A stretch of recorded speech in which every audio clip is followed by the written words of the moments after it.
All right, welcome everybody. As we get started here, I'm going to give it another 45 to 60 seconds to let folks start to flow in. Um, Welcome, and just drop in where you're calling in from before we get started. Just to plug some of our upcoming events, we have several of them coming up, including one tomorrow, which is a networking session called our Coffee Chats. These are the things that started Grid Innovation Hub in March and built it to what we are now. Come check them out. I can drop this link in the chat. We also have an in-person coffee meetup if you are in the Bay Area on Monday morning at Stanford. That is going to be focused around just hanging out with some folks in the academic side, some students, some VC folks, as well as some developers I've seen have signed up. Check that out as well. And then finally, at the end of the month, we have an event that is going to dig deep into something called GADS, which is a NERC reliability standard, as well as plant performance and how some of these utilities are using AI to manage plant performance and reliability reporting. You can find those just by going to gridinnovationhub.com and scrolling down to the bottom for the events, or going to luma.com/grid innovation hub. So we're going to get started here. I see that folks are starting to roll in. So let's just start with some introductions. But today, what the format of this will look like is we're going to introduce everybody. We're going to talk a little bit about kind of where the big opportunities are in streamlining renewable energy for data centers, talk about some of the challenges there, and then we're going to talk about what these awesome folks here, Guy and Michael, are doing to help us overcome those challenges. So yeah, Anna, you want to start? Yes.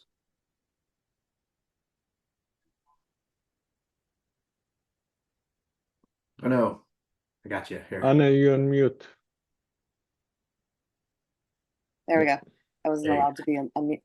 Hi, I'm Anna Jacobi. I'm a system architect and product leader with 3 decades of experience developing products and launching them.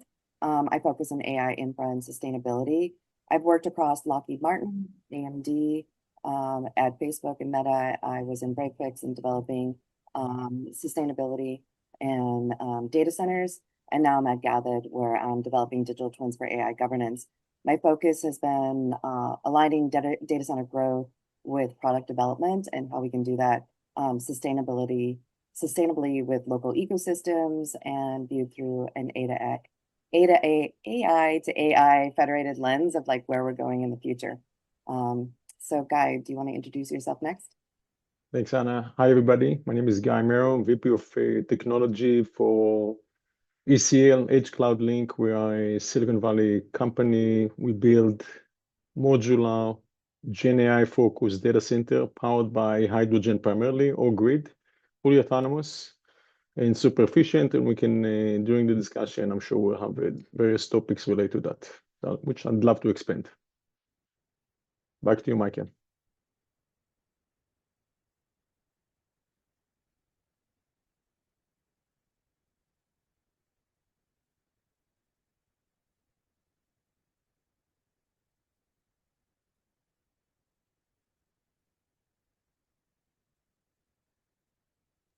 Hey, sorry.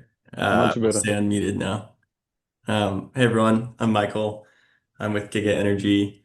We are a builder of modular data centers as a developer. So we've developed 140 megawatt pipeline this year, and we're going to 400 plus megawatts next year. So building both in the crypto and AI space for our data centers. And then we're also an OEM of electrical infrastructure. So we manufacture and sell transformers, switchboards, modular data centers, and substations, which really enable us to be successful on our project side.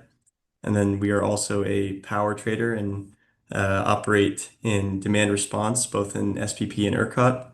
It's qualified market participant. My background's in capital projects and development, and I'm helping to expand our AI capabilities right now. Looking forward to talking.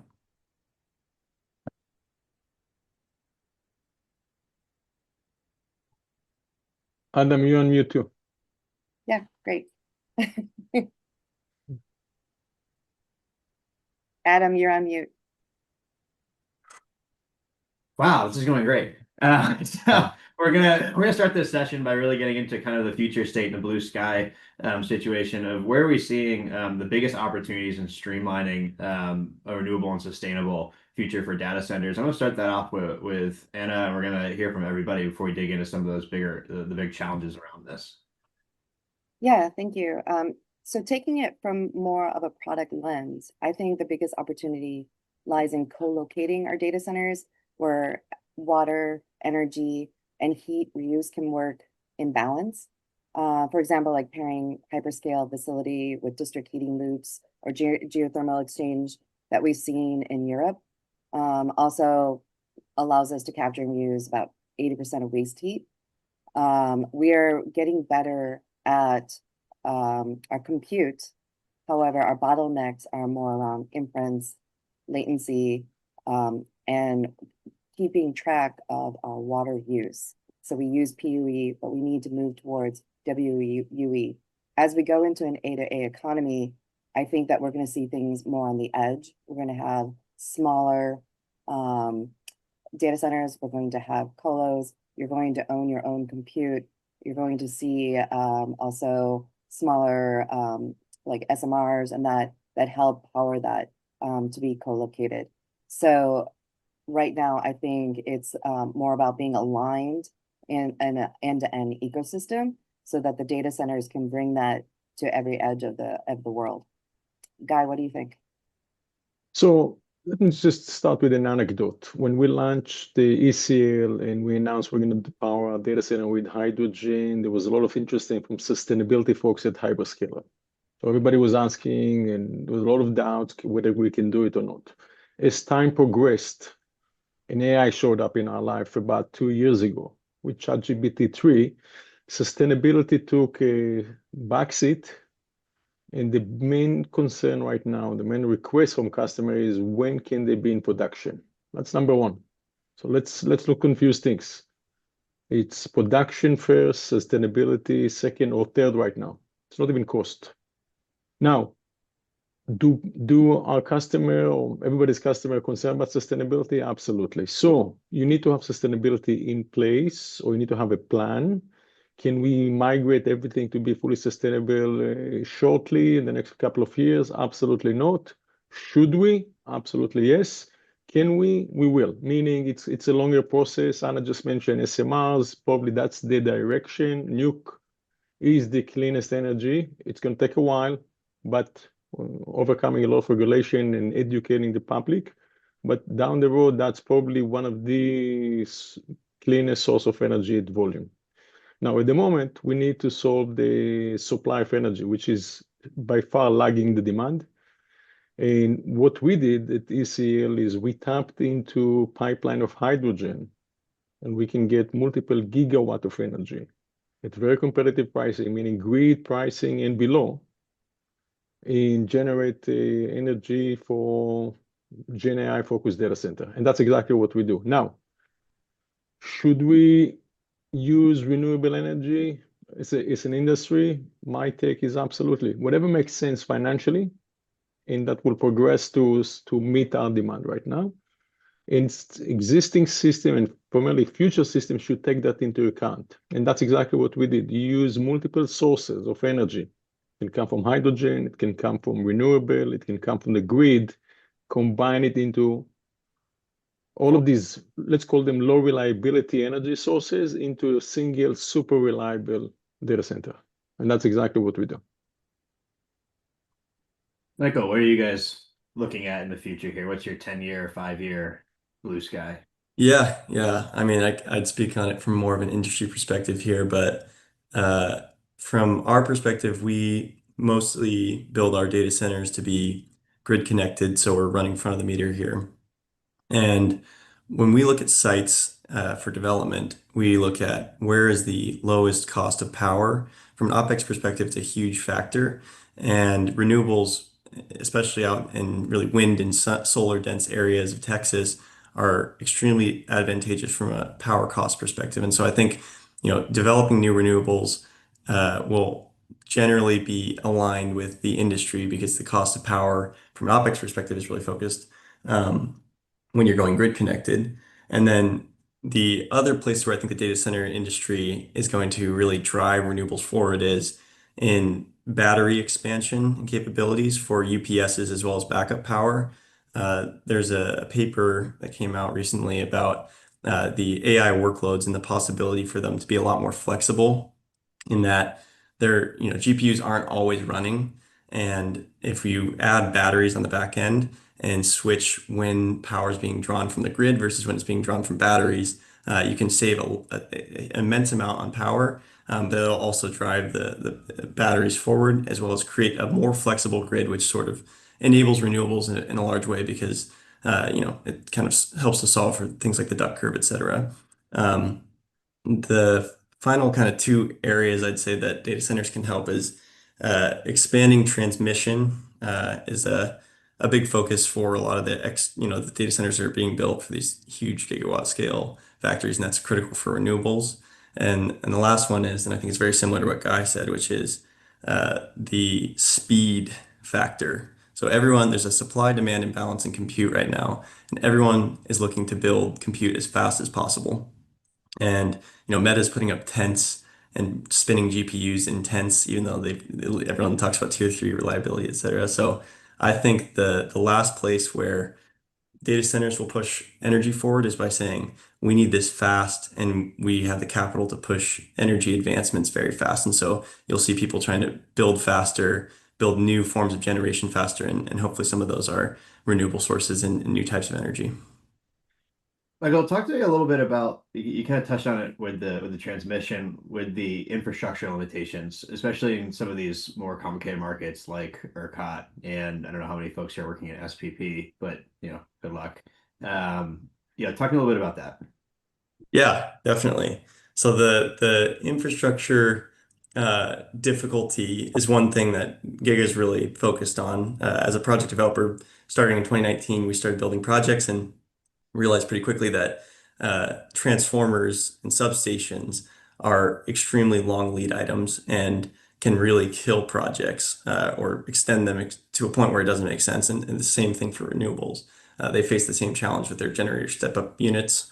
And so we started building those and for ourselves, and then we started selling them to other people, and we've now sold 3.5 gigawatts of electrical infrastructure. And so it's a really critical piece of enabling these projects is having the infrastructure to take power off the grid and bring it into your project. And then from the specifically in ERCOT and SPP, when we build sites out, we're really looking for low cost of power, but also access to substations where power is readily available. And I think that's the other side of the interesting coin here is everyone talks about these big data centers in Virginia. There's huge public opposition against them because they're too large and they're pulling too much power off the grid and they're creating strain. There's definitely a lot of opportunities in rural areas of America where they've created too much power. And if you can move to what Anna was talking about, which is a more modular approach, you can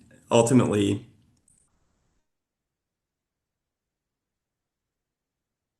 we've got extra power and we want to build and we need to offtake some of this power and so data centers can become a piece in that and then expand transmission in those local areas which inevitably will push renewable efficacy by saying we've got renewables in certain areas and they can transmit to other areas. As we're kind of talking about localities, kind of want to kick this to Anna now around two things. One is water availability, and the second is community impact. Can you talk a little bit about how you've been approaching those two issues? Yeah, definitely. So just to give a context, so most data centers today use about 2 gigaliters of water a year. Fabs are about 4 gigs. And basically we're seeing in like Arizona, Georgia, Ireland, communities, either their water going up in price or the lack of water. I know we're talking about grids and electricity, but you have to remember that carbon does not measure water. We're seeing that if you have a 1 megawatt rack, you need 5-acre footprint of a solar field just to power that one rack. So you're seeing somehow China putting 300 gigs of electricity on with new solar, but they're doing it in Tibet and they just pretty much covered the whole country with solar panels. So I think local communities need to be involved with building these data centers. I think Michael was right about the smaller ones, the ones that you're allowing for shared heating loops or green job creation. As I worked within the data centers, there's not a lot of people that work in a data center, so you're not creating that many jobs. You want to make sure that you're not taking away from that community, as well as we go from training. I mean, we still need centralized training. We'll never get away from that. That still needs to be built. But as we get into these more distributed, localized compute areas, with data sources that are near renewable hubs, I think there's a lot of places where people can start building smaller data centers that are a bit greener, that are tracking PUE and WE. And I think there's a lot of revenue there for people that are interested in getting into data centers.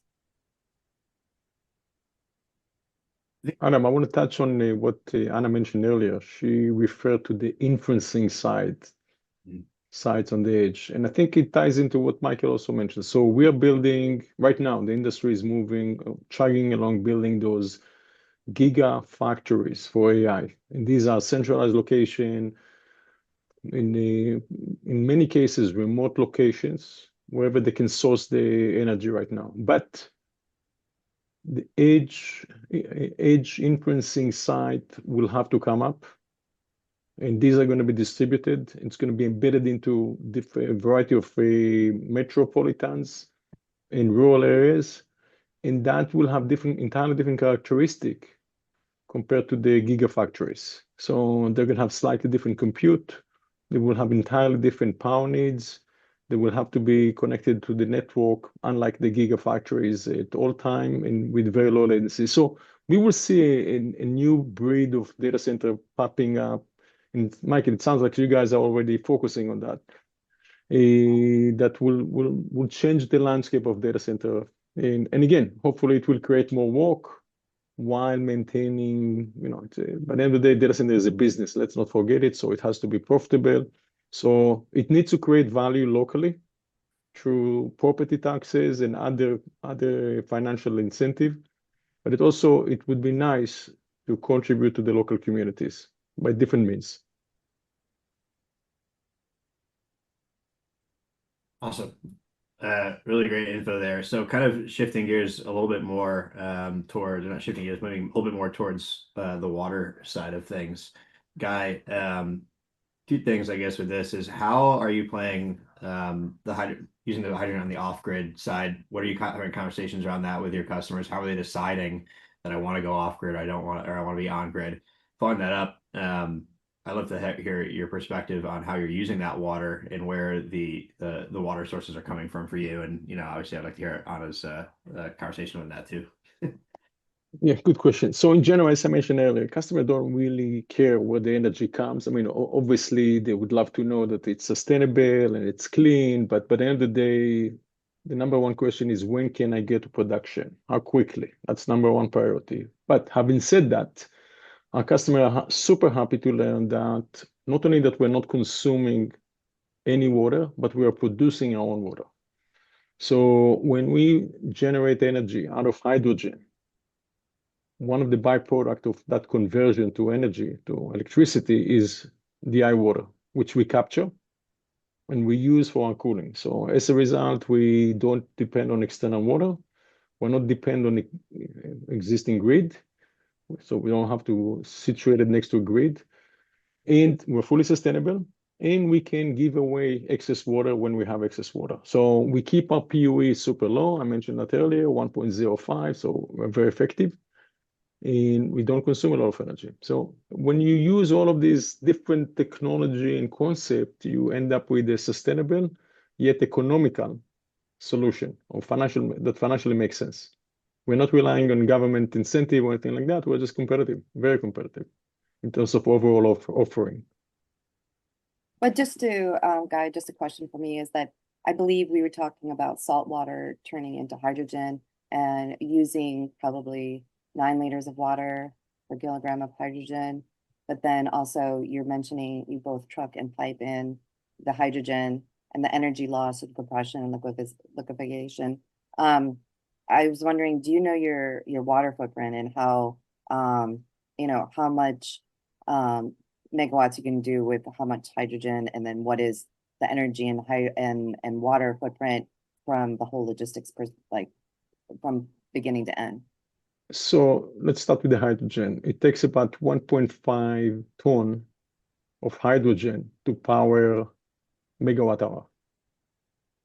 Okay. But to your question, how much ocean water is being boiled in order to convert to hydrogen? I don't have that information. We can get it. But to me, it's less material. I mean, it's not that we are lacking. We're boiling the oil. I'm smiling. We don't have lack of ocean water. If anything, we have excess right now. So that's not an issue. It's just basically we're converting cheap energy. Our suppliers, hopefully for them, are converting cheap energy at the edge into hydrogen, piping the hydrogen, supplying it to different industry. Data center is one of them. So, and we capture back the water and hence consume less energy on the data center itself, not depending on local water, local clean water, usually. Mm-hmm.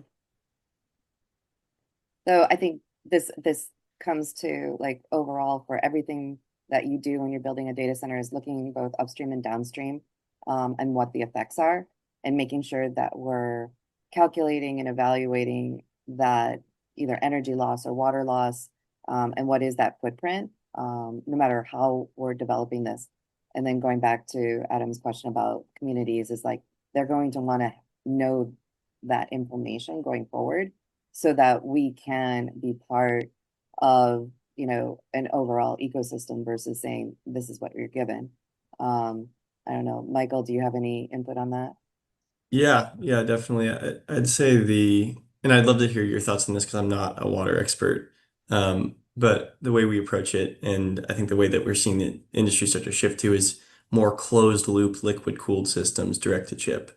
And the water usage, from my understanding, goes down substantially in a closed loop system because you don't obviously need to be evaporating a lot of it and you can continue to reuse through chillers, et cetera. And so from a water perspective, I think maybe that's the solution. Maybe that kind of solves the overuse of water piece of it. In terms of how communities are involved, et cetera, I think it's definitely important to, and what we're trying to do is engage communities early as well as develop more modular approaches so that we're not putting too much of a strain from an energy perspective on their grids and also, emissions perspective when you talk about backup generation. So it's engaging the communities early. It's building solutions that will actually help their grid and not hurt them. But Anna, I'd love to hear if you think there's a silver bullet with liquid cooled, closed loop systems, or if there's still room to grow. I don't think there's a silver bullet in anything in life. It does provide a better energy efficiency. However, liquid cooling has to run 24/7 and it's very heavy. So in a lot of like carrier hotels, you're going to find it only in the lower floors because it can't sustain the weight. Also from an insurance perspective, you're not going to see it in the upper levels. So you have insurance issues. You're going to have 24/7. Also, that inline liquid cooling can be different types of materials. So you could see something where you can't reuse that water once you inject it with different materials in it. You still have to cool it down once you heat it up. So there you could still have some evaporation. And now you're not only using the water inside the inline liquid cooling if you're using water, and also you're doing evaporation. I see that GPUs are running almost 10 times as hot as CPUs. So it's almost, more and more data centers are going towards inline cooling, but it doesn't come without a trade-off. And I think that's where orchestrating your training versus your inferencing is figuring out what you need where, so that you're not overusing something just because you can. Because if you're using GPUs and you're running hot, probably you'll need inline liquid cooling. where it is, how you're using it, that should be in your logistics. But if you can bring things closer to the edge and use CPUs versus GPUs, that might also be better. And you might not need as much cooling, especially if you do like follow the sun or not follow the sun, where you're doing things at night. So you're not burning as hot. So, Michael, to your question, in my opinion, there's no silver bullet, meaning there's no magic here. Okay. If you want to use closed loop cooling system as you have to in the advanced AI system with direct on chip, you're definitely losing less water, but it comes with a cost. You have to use your chillers. And chillers means significantly increased energy cost by far. So if we want to use cooling tower, evaporative cooling, you're going to be losing water or consume water. So it's a trade-off. And to me, it's a combination of sustainability and financial cost. Where do you want to put your money and how sustainable you are? In our system, for example, it's configurable. You just decide you turn the knob to whatever direction you want. Tell the system, I want to be more sustainable this month, or I want to be more cost effective, or I want to be more performance focused.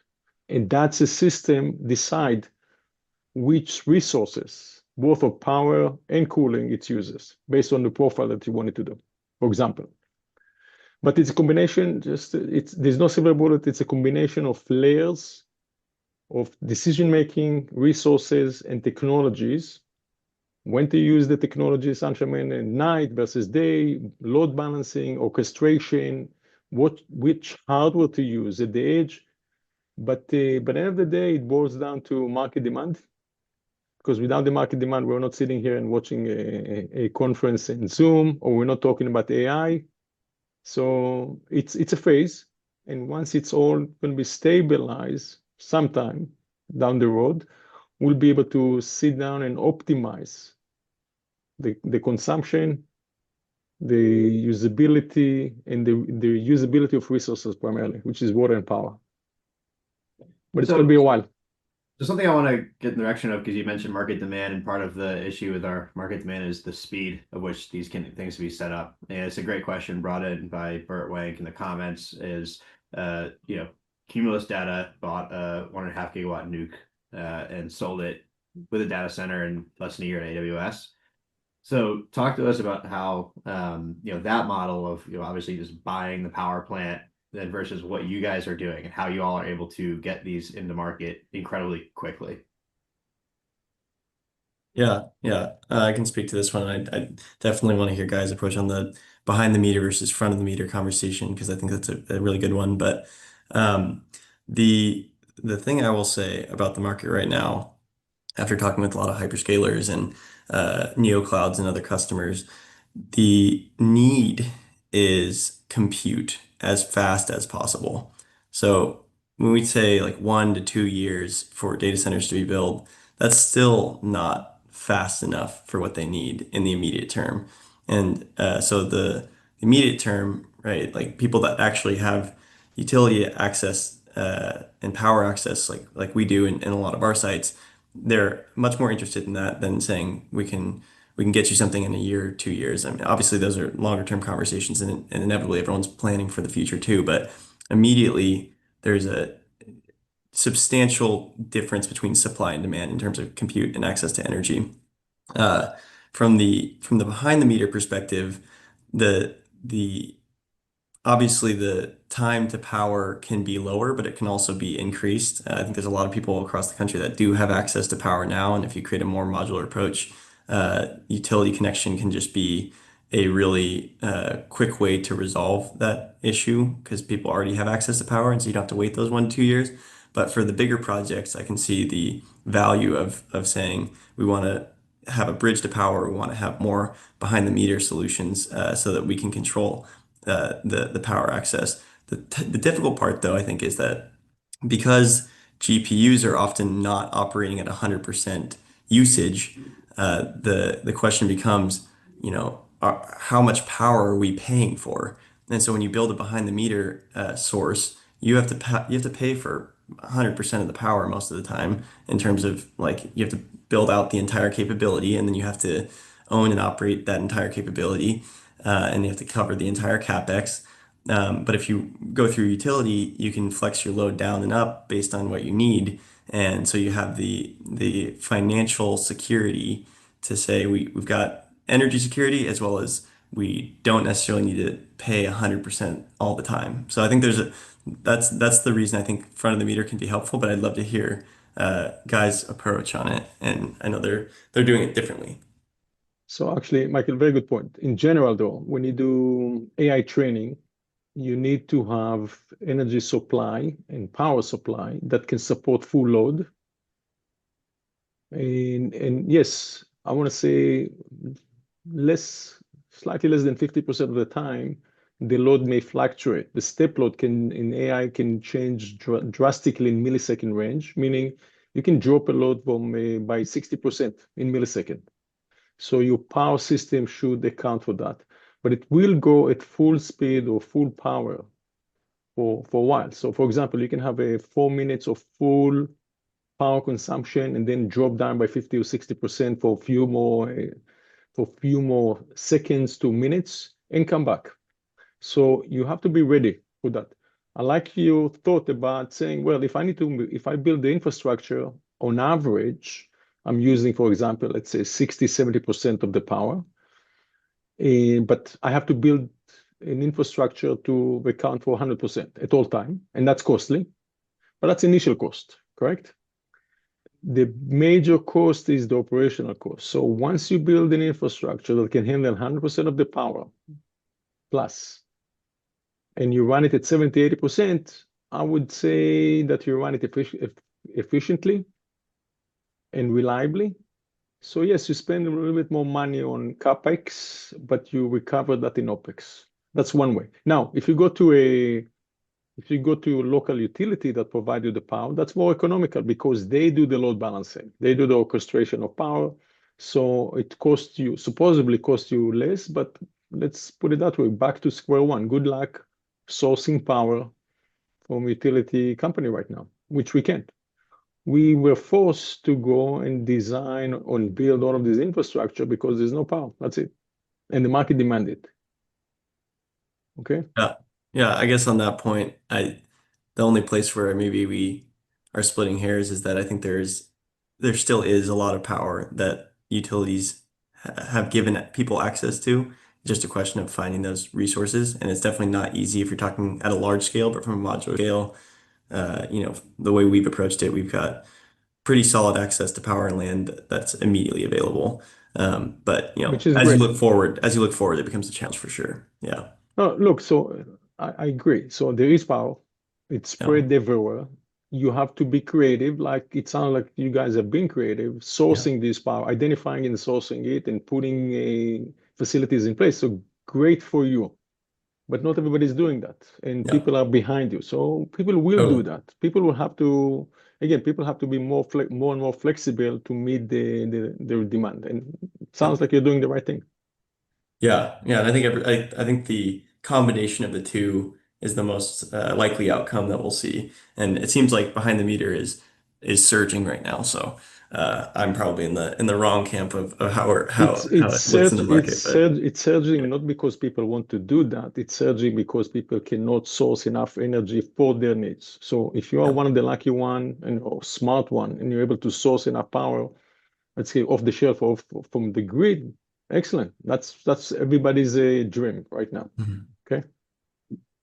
And I'm moving over kind of that same scalability. How are you seeing builders prepare for the kind of unpredictability that inference spikes? What's So go ahead, guys. Sorry. no, I was hoping Adam can rephrase the question so I would understand it better. Yeah, so something that Anna and I talked about a couple of weeks ago is around long-term preparations for the inference spiking and Mm. how builders kind of early stage are starting to kind of think about that scalability. Yeah, I think as builders are looking at this, I think they need to understand for every compute, what that costs. In the future, it could be a very political thing of like, is everybody going to get that energy? Like Guy said, is like there's people that are smart and know how to source it, but there are people that are around the world that are building things that want to have that, not only compute that energy. You're looking at the chips. There's 101 people that want one chip. There's sovereignty. They want to keep their data closer to where they're inferencing.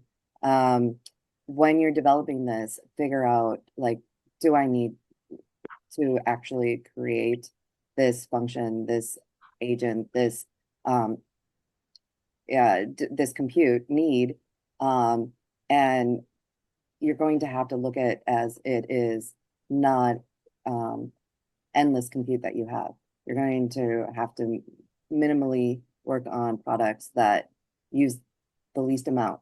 And if you build it that way, you'll always be able to probably build faster than others.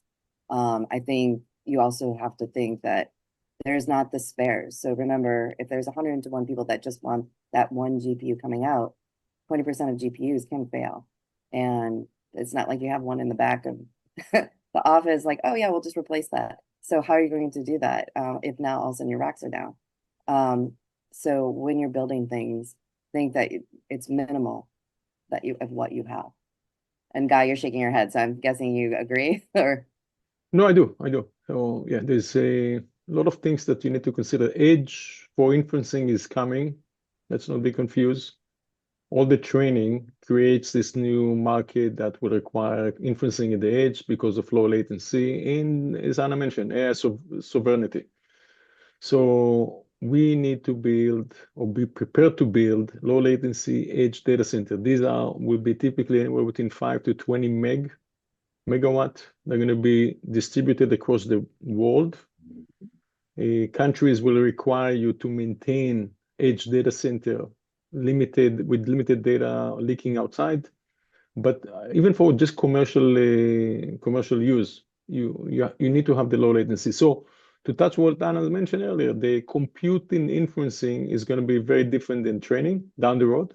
Right now, people will be they're going to continue to use the NVIDIA greatest. They can water it down by using an older model or less powerful model. But we also already see a lot of new companies, semiconductor company or solution company coming up with solution focused on the inferencing market. And I expect that in the next very short term, we'll see very viable solution that requires significantly less power and solely focus on the inferencing market. So the processing architecture of inference is going to be very different than the training architecture. So we'll see a dedicated solution for that in terms of chipset, in terms of infrastructure, in terms of power supply, cooling, etc. Yep. It's coming. Yeah. I'm just going to add to that. That's why I think being agnostic in the type of rack. So some of the things that we're seeing, like Grok and that putting memory on the metal on the chip, you're looking at things in rack. So, okay, you had inline cooling. Well, what if you change your racks out? What does that look like? Can you? You have to be agnostic in what is coming. And when you're building data centers, you're building data centers for 5, 10 years, 15 years. You don't want to change it. But things are moving so fast that putting anything in, like inline cooling and that, may keep you with only that type of rack or only that type of hardware. So you have to kind of look at the future of like what possibly could come with inferencing if you want to start building a data center tomorrow. Good point. When we started, again, 3 years ago, our target was a rack density of 75 kilowatt, which was unheard of in the industry at the time. Typically, cloud rack would be 5 to 10 kilowatt. Okay, so doing 75 was pushing the envelope. And then AI came, and now we comfortably run 155 kilowatt racks in our data center. And the requirement is to move to 250 and then 600. So back to Anna's comment, you have to be flexible in both power distribution and in cooling. So you need to have variety of flexible, let's put it that way, flexible cooling systems such that can handle low power density, low to high power density. And you should be able to combine high power racks, say 150, 200 kilowatt, right next to a 10 kilowatt rack, without starving the low kilowatt rack. So you need to have a very flexible system, and you need to be able to replace technology, because your customer may come to you and want to replace the compute with different type of chipset or whatever. You need to be prepared.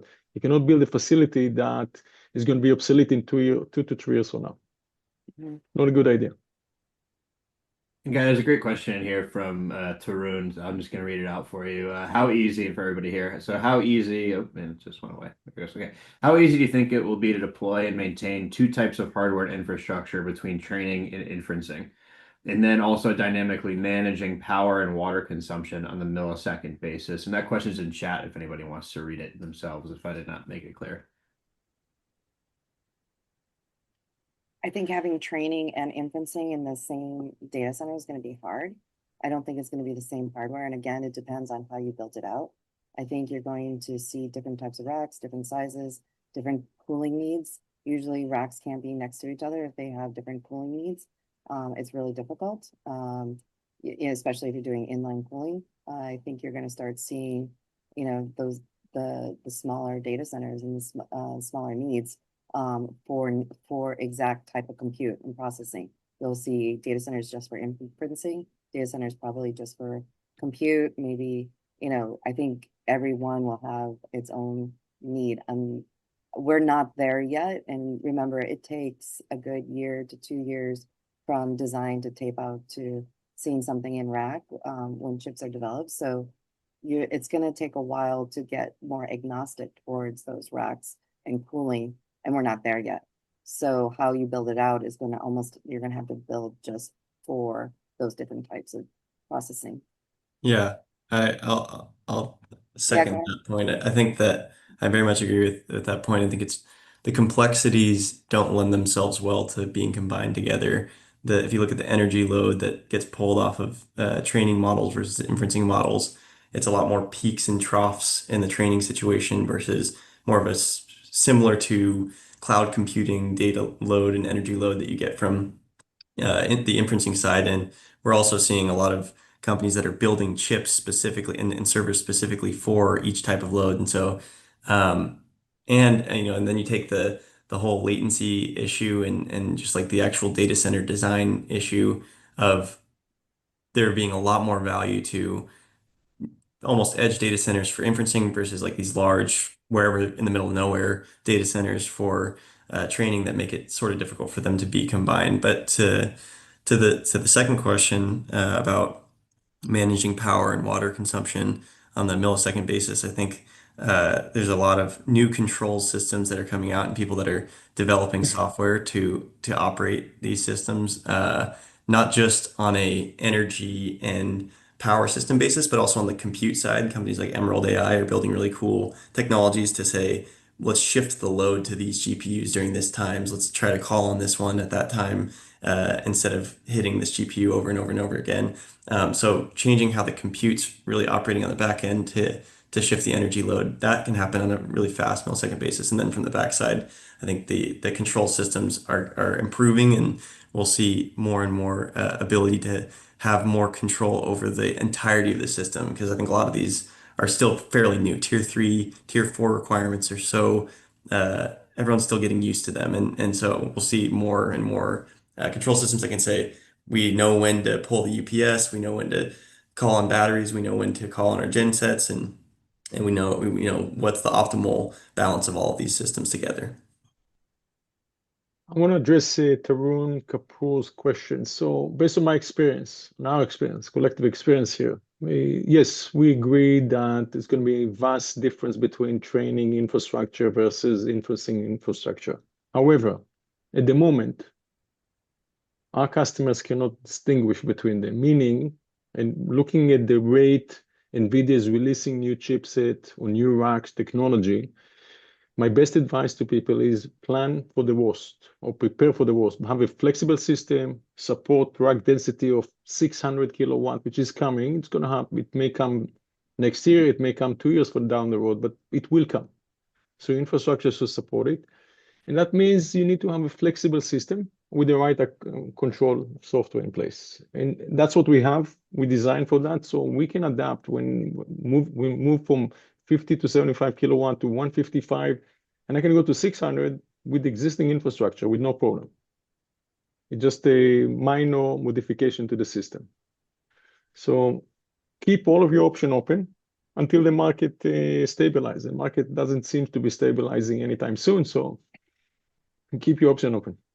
And then just to add that onto that guy, I think keep track of and ask for your not only your PUE but your WE, your water footprint, so that you can put that into your metrics. I think we should demand that. I think as the EU AI legalization comes out in, I think, 2028, start looking at that. We're starting to come out with some new ISO governance in the United States. Keep track of that. Governance is also behind, and as they catch up, it might be different than what you implemented. So try to stay on top of that as well. And probably do better, like do more than what you think you need to do. And then you'll probably be closer to on track. I agree. One last note on that one.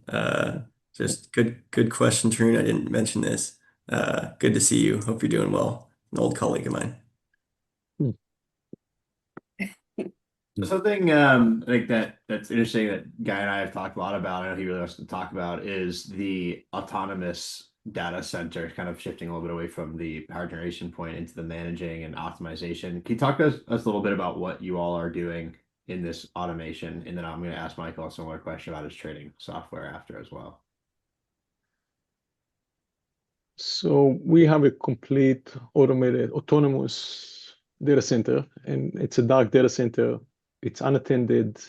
You don't even have, we have a single pane of glass that you can see all the information collected. We collect in a, just to give the viewer an idea, on a mega, our block is built in between 1 to 2 megawatt per block. And typically we can fit it into a space of, roughly speaking, 1 to 2,000 square feet. It's very dense. It's AI focused data center. In that space, from power generation to power distribution to advanced cooling to very advanced rack, we collect tens of thousands of pieces of data every second. And we make a decision, the software make autonomous decision based on the information presented to it, okay? Down the road, when you have enough volume, the system will train itself to optimize. But in general, we give I mentioned it earlier, we give the profile of what we're looking for. Do we want to focus on sustainability? We turn the knob to sustainability. We want performance, we want cost, we want other things. So we automate the entire system. And I want to touch on Anna's point. We have the capability to generate any report and any matrices we need. We're collecting all the data, and we can pull the data. We already have tons of reports, which are real-time reports, and matrices and KPI that we can compare ourselves to ourselves, compare to the industry, compare to what the customer wants. So the key thing is to the more the automation you have, the more cost-effective you are, and the more compliance you will be in the future with, whether it's compliance or you'll be closer to what customer will require you to do. And they will. So Michael, talk to us a little bit about this. Oh, go ahead, Anna. I'm sorry. No, I just wanted to add on to that. I agree with Guy that your compute and memory are moving closer to where that data is generated. And as raw data becomes the gold of tomorrow, and how we're generating that data and training and refining your smaller models, you're going to see that that data possibly may be tokenized in the future. And you want to have that data have some sovereignty depending on who's governing it. So you will see autonomous systems where they bring the compute, memory, data generation all into one place. And I think if we do go to an A-to-A economy, you're going to see more and more of that. Awesome. Michael, yeah, I want to hear kind of about I think the audience would be interested in hearing about what is going on with this excess power, and how is the software that you guys have at Giga helping your customers sell this power into the market? Yeah, totally. So our current curtailment system really is operating within the Bitcoin mining space, but I can give a little background on how that operates and how it could transition into the AI space more so as we move forward. The way that what we are is we're a qualified market participant both in SPP and ERCOT, and so we can basically curtail power at different times on the Bitcoin mines, and they recognize us as a generator during those times. So during peaks, we can provide a lot of savings from an energy perspective, substantial amounts of savings. And if you know ERCOT, there's peaks in the summer and in the winter that make up almost 50% of the cost of energy for a year because there's no limit to how high that can go.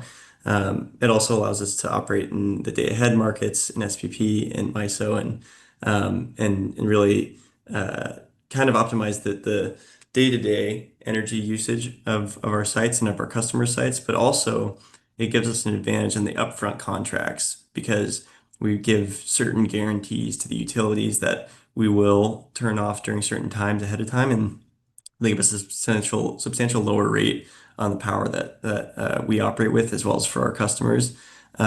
Moving forward, there's not that many ISOs out there that are operating these systems, and so we're hoping that we see more and more demand response programs and ancillary services programs come out so that we can create a more flexible grid. But the way that we would really think to operate this from an AI workload perspective, because the uptime is much more high. With tier 3, it's 99.99, whatever. And so you would need to have batteries on site, 2 to 4 hour batteries that you could switch over to during peak times and shift to the load over there, and then switch back to your utility load after the peak has abated. And so that's the kind of the solution to making it possible. And I think that more and more we'll see batteries coming online and more flexible load from companies that are operating this space, because it'll drastically improve the way that they're viewed from a permitting perspective, because you're then creating flexible load and it's way less strain on the grid, but it also just improves your operating costs substantially as well. Michael, Yeah. can I ask you a follow-up question on that? So I know we are allowed 90,000 hours of backup power. I think it's 90, is it 90,000? How many hours is it that you're allowed backup power in the United States? That's And a how good question. long I No don't know. idea. Yeah, that's a good We're question. still not responsible for that, so not in our domain. You are, Yeah. if you're building a data center, you're only allowed so much backup power. Exactly. Yeah, we haven't. So to that point, like from what I've looked into and from the people I've had conversations with, it's not really viable to say let's throw the generators on just when there's a peak. You really only want to use generators when you have to, from my understanding, and so as well as emissions regulations and things like that too. You're not So allowed to, yeah, you're very limited. Future-wise, you're very limited by the use of generator anyways. So Yep. And the batteries are not considered backup power. it's a buffer. It's not a backup. Okay, so I did Yeah, look it up. It's less than 100 hours. okay. So when you're doing peak and you're switching to battery, it's in the year, it's still less than 100 hours. From a battery perspective, it wouldn't be considered like a backup. I think you could extend beyond that. And I know that the Stargate project that is being built out, by in Abilene is using a substantial amount of batteries, and so I think we'll see more from a regulatory perspective, more flexible approaches to power to improve the way that the grid operates. But I can't We're seeing fully it. comment on that because we're Michael, still pitching. batteries will be used primarily to give you the flexibility to use less Exactly. reliable sources temporarily. So it's not a backup, it's more of a buffer.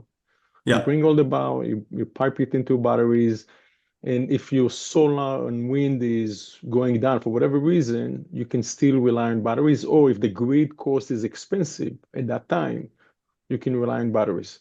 The flip side on that is it's expensive. Batteries, mega packs are super expensive. It adds a lot of cost to the project, but it's again boils down to financials. So ultimately, your operating cost, one would argue that operating cost of energy can significantly go down because of the arbitrage in terms of cost of grid or supply from a low reliability sources such as renewable, which you cannot always count on. So battery will buffer the energy for you, not a backup, but Yeah. short buffer. Yeah, Exactly. Yeah, because it's only 2 to 4 hours max. So exactly. Yeah. it's back up.